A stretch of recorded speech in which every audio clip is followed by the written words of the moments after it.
We are on lesson 59, 5-9. Is that true? Yes. Okay. So, in this lesson, you are going to suffer. You will suffer along. Why? Because they're going to give you data and a graph, and you are going to have to find the equation of the line. So, you already, like my word of caution is, you're going to see it, you're going to be scared by it, you're going to be confused by it, and then you're going to realize that you have already been doing this all year long and last year. So, there is nothing new here. It's just presented in a different way. So, while we're waiting for that to pull up, where was it? Give it 10 seconds. 10, 9, 8, 7, 6, 5, 4, 3, 2, 1, 0. Look, it's right. Okay.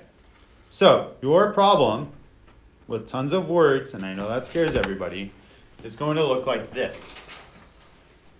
Stop. Breathe. Ignore all of the words. And then look at the problem. What are they asking for? Write the equation of this line. You guys know how to find the equation of a line from a graph? Yeah. Of course you do. You've been doing this all year. This is not a surprise. Here's how you do it. Take 2 points that are at the very end. That point is kind of sketchy. Don't even look at these dots. Completely ignore them. Why? Most of them aren't even on the line. Right? You need points on the line. So, I'm going to choose this point, which looks like it goes through the little lines there. And, I mean, that one looks okay because it does go through the lines, but I mean, that's way off. So I have to use this one, which stinks. Okay? So you're finding points where, like, through your little grid lines, your line actually passes through that point. Okay, here doesn't pass through that point. We want ones where it goes straight through. Over here, none of these pass through, but you want them as far away as possible. Okay? Once you've found those 2 points, so step 1, find 2 points. Step 2, write them out. So you want to write out the x and y coordinate. The x coordinate here is 5. The y coordinate is 5. The answer is 5. Why? Because if this from here to here is 10, then this must be 5. So this must be 5. Okay, here, if I have the number in the middle, it's going to be what? 7.5. That's gross. How did I get that? Well, because between 5 and 10 is 7.5. Okay? Luckily, I don't have to use that. So, the x coordinate here is 5. The y coordinate is 5. What's my other point? Well, this one has an x coordinate of 15 and y coordinate of 40. Again, choose points as far away as possible. If you choose 2 points in here in the middle, it's going to be way wrong. Okay? Then, we know 2 things. So once you get your points, you need the slope, which is y2 minus y1 over x2 minus x1, or rise over run. So you can even look here and see how much you rose and how much you run. You rose 35, you run 10.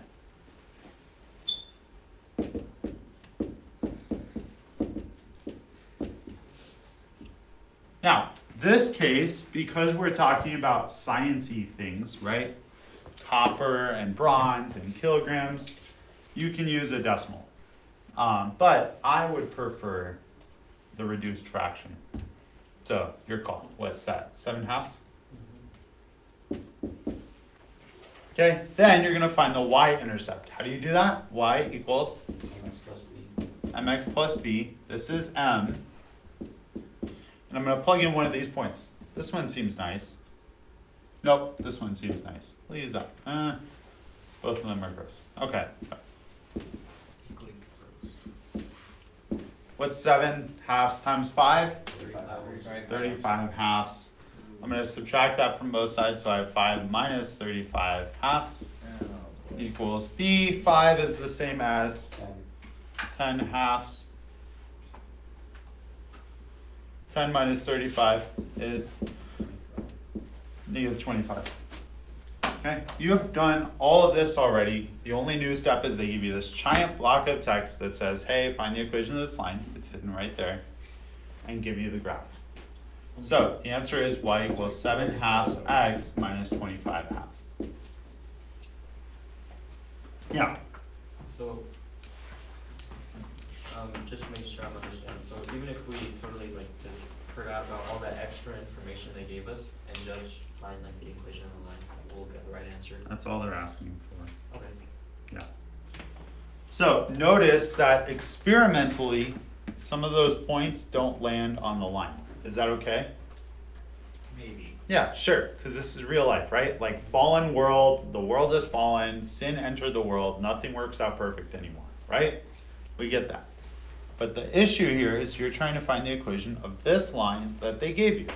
So you have to use points on that line. If you choose other points, you lose. Yeah?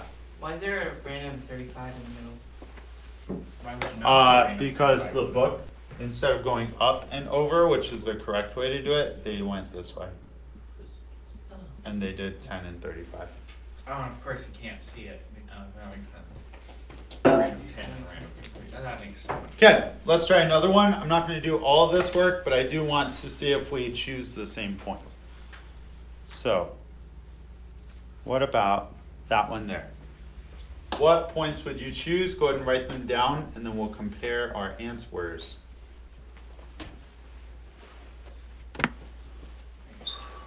Everybody's writing. Wait, what? You're writing the points you would choose. Wait, no. Just write them. Just write them. Take a guess. Take a leap of faith.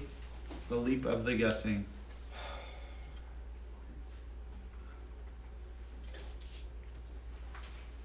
Did you write them? I am thinking about Processing. I really don't give me too many options.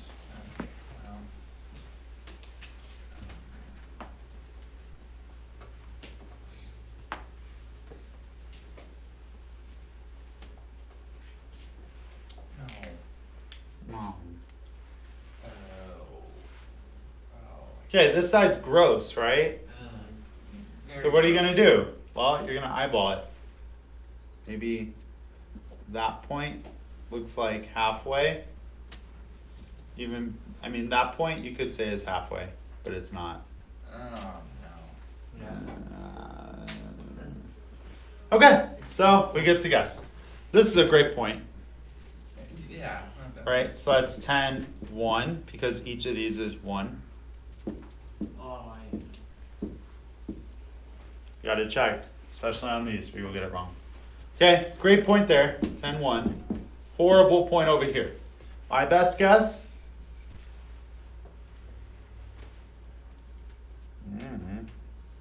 45. They did this one, 7 halves. Yeah, that's what I was thinking. but they did 7.4 and 45. Of course they know the exact. You don't know the. It's not like it's Um, exact now. I would honestly choose that one and just call it 48. Fun. So, eyeball it. So, What does this tell us? It tells us that your answer is not going to perfectly match the book. And you're going to be okay with that. It's got to be close. What is close? 10%. So if you're 10% off, you're fine. If you're 100 off, you're wrong. How do we calculate what percentage we're I don't know. How do you figure out if something's 10% different? Now. If you're buying that super cool jacket that you're wearing for $100, what's 10% off? 90? Yeah, because you multiply it by 0.1. You got this.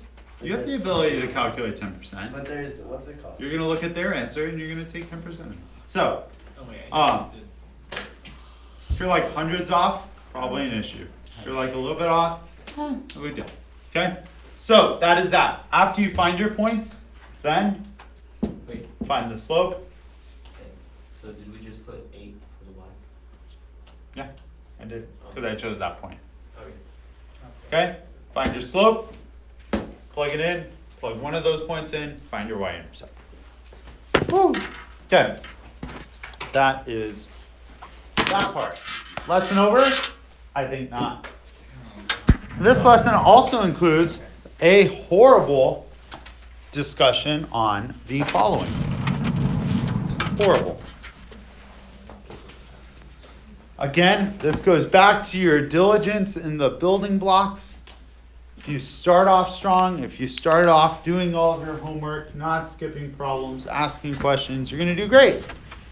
If you're like on unsettled waters right now, then you're going to have to do extra work to catch up, because now we're doing problems like this. Extra work, again, means going, rewatching the videos, coming to student hours, seeking out that extra help so that you can get the caught up. Okay, this is an ugly mix of like 8 different problems. Substitution and elimination. It's also solving problems with fractions. It's also solving problems with decimals. All bundled up into one. So, here is my best advice for you. Take it or leave it, reject or accept. I'll let you weigh it out. With this, I do not want decimal or fractions. Don't want them. How do I get rid of the fractions? Multiply by the Denominator. least common denominator.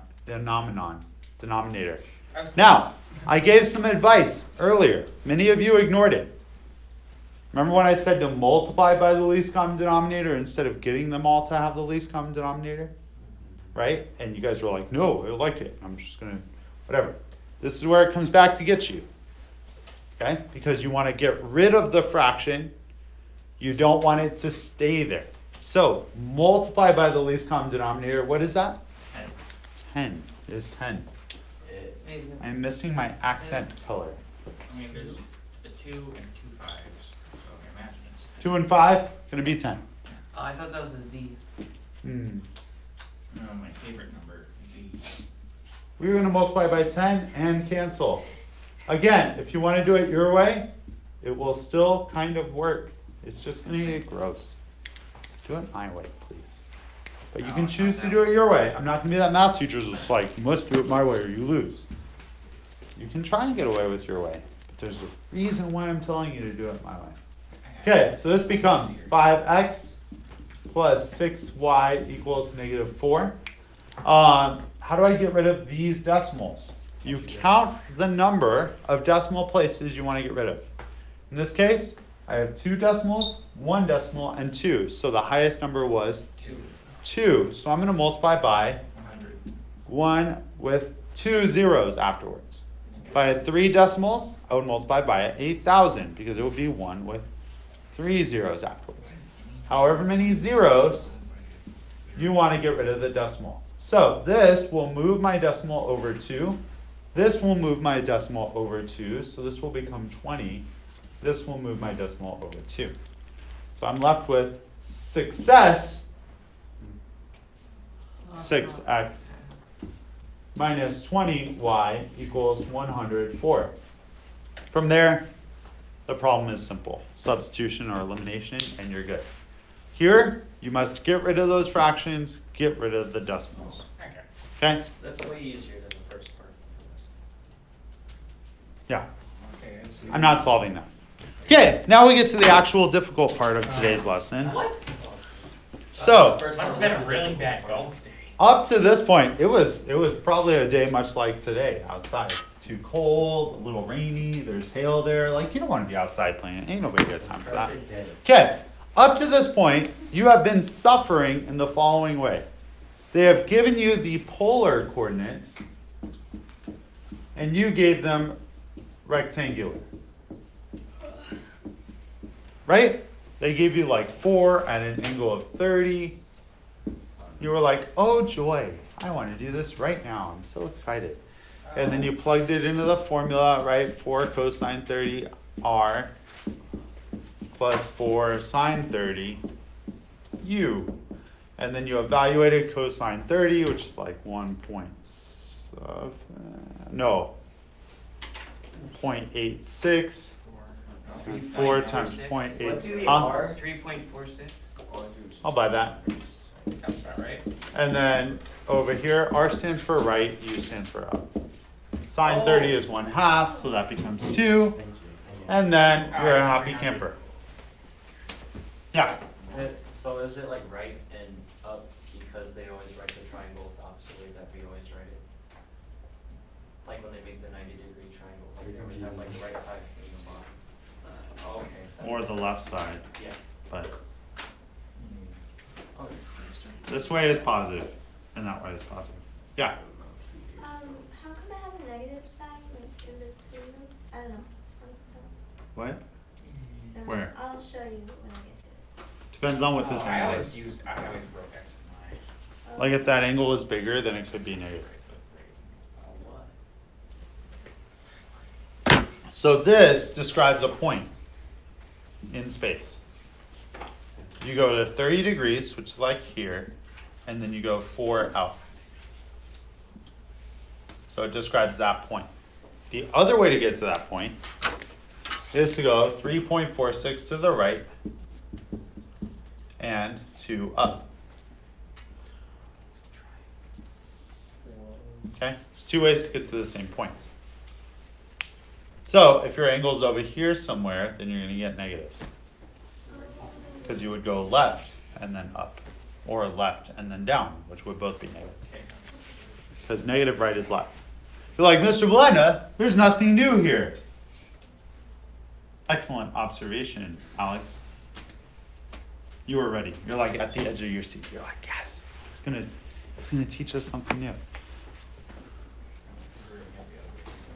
We are going to go the other way. This is much harder. There are students in calculus who still suffer with this. I do not understand. Again, it's like this question, that it goes back to this question every time. Why do I need to know this? And if anything, it's so that future you will not have as much suffering as current you. Right? If you learn it and then you move on with your life, then as the problems get harder, you will have learned the content and then you don't suffer as much. But if you just leave it there, if you don't, it's like problems in our life that you just leave there and don't deal with, and then they just build and they grow. And then they become this massive thing that like, and then eats you alive. Like when you forget about corruption in your area. Like when you forget to close the door when you leave the house and then animals have invaded your home. Yes. Okay, how do I get from rectangular to polar? Math.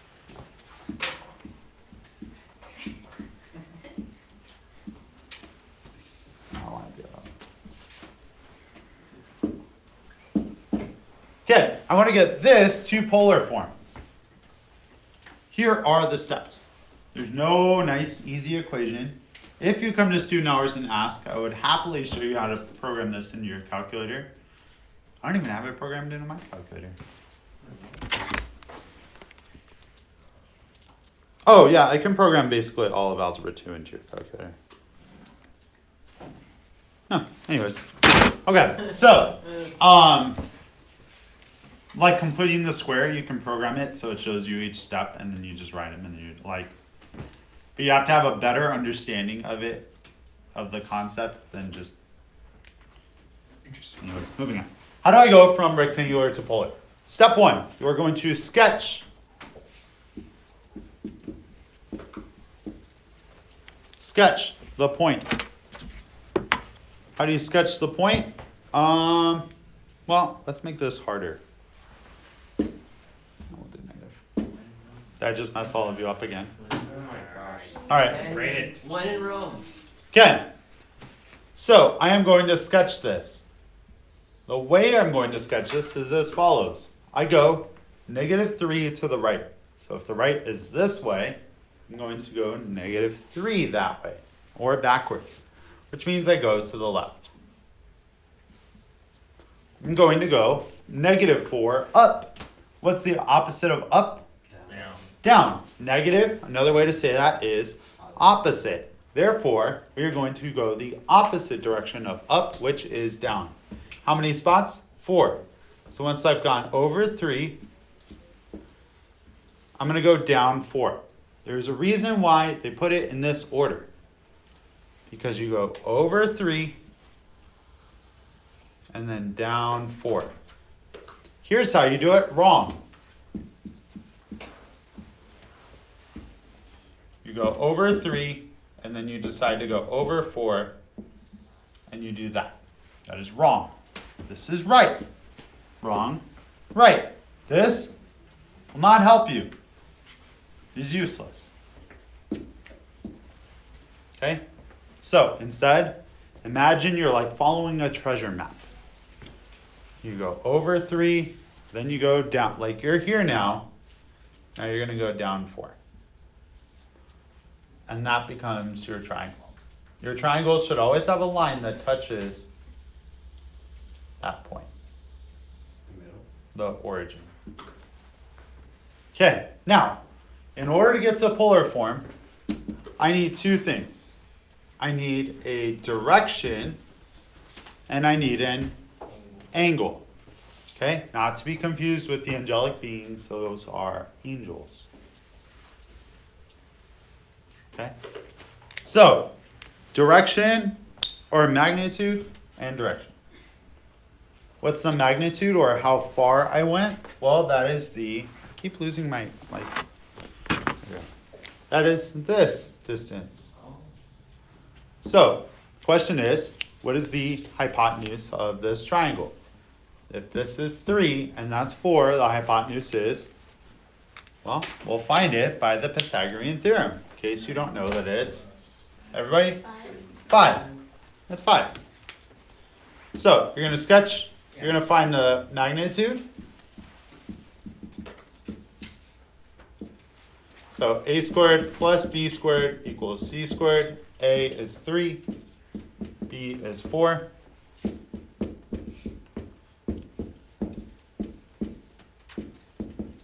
C equals 5.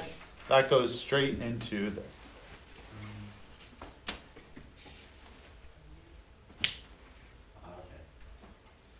Good so far? Okay, now you have to go back into your memory bank, go through those files, pull out the file cabinet drawer, go back through. Are you going through the files? You're not processing files, you're just staring at them. Go through the files mentally right there. Way in the back, we filed away some stuff called arctangent. Hey. You remember that? Arctan. How do we get an angle? We use an inverse trig I function. think so. Which inverse trig function do we use? Arctangent. Why? Because we have the opposite side and we have the adjacent.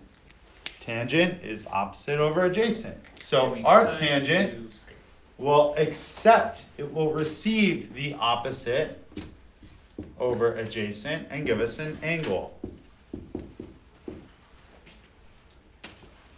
53.13. Yeah. That's creepy. I see that you wrote that. Hi. Okay, and don't use always often. You will always use arctangent. Always. Always. Now, is this our angle? Yes. Absolutely not. Yes. Because Yeah. if I wanted to go 5 units at an angle of 53.13 degrees, I would find myself here. Oh, it's negative. Then I would find myself here. Oh, that would work. Anyways, good call.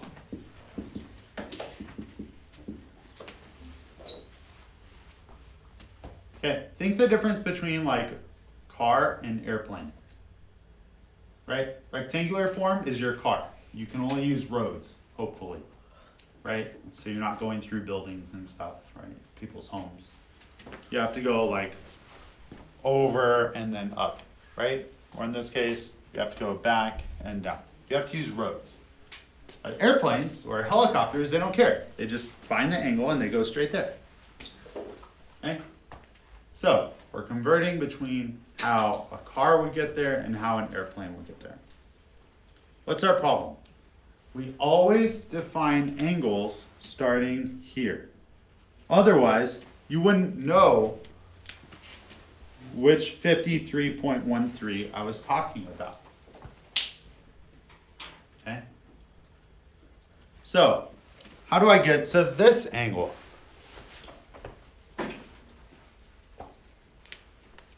The answer is take a moment to yourself, internally process, figure out how I got that.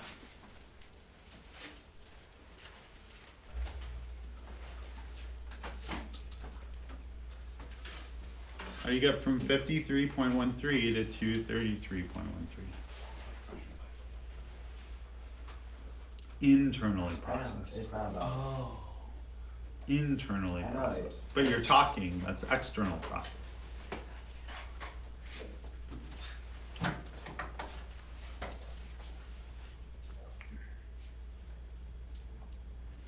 Okay, let's ignore this problem completely. Bye, problem. Nice knowing you. Ignoring. Let's solve this problem.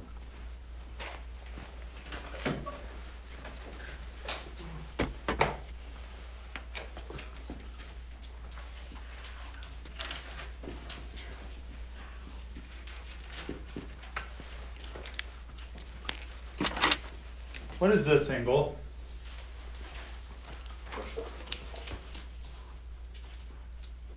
The one you drew from Brown. The one I drew.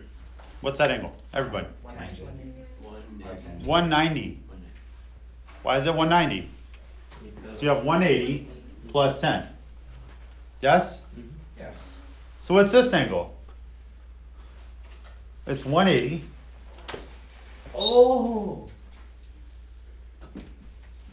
plus 53.13, which is What? you already know this.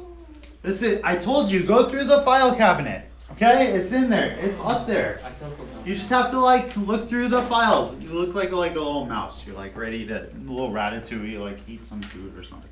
Okay? So, you have this. You want to find that angle. You know this much is 180.